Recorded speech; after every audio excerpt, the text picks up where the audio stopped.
well, think about it. You go into your doctor's office, you have a long list of symptoms. You give those symptoms over to your doctor.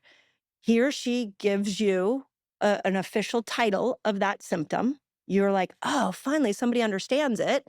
And so you go and maybe you take the diagnosis, the prescription, or the treatment. You go fulfill the treatment. Let's say the drug works.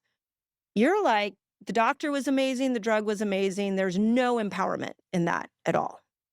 Now, if the pill doesn't work, then what ends up happening is you go back to the doctor and you're like, hey, pill didn't work.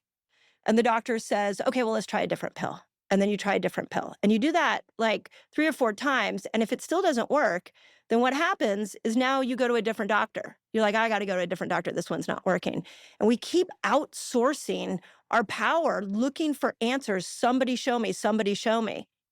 But with fasting, what happened is we showed this idea of metabolic switching where there's a time to eat and there's a time not to eat.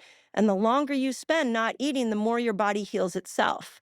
And that concept, I think women had never really had grabbed before.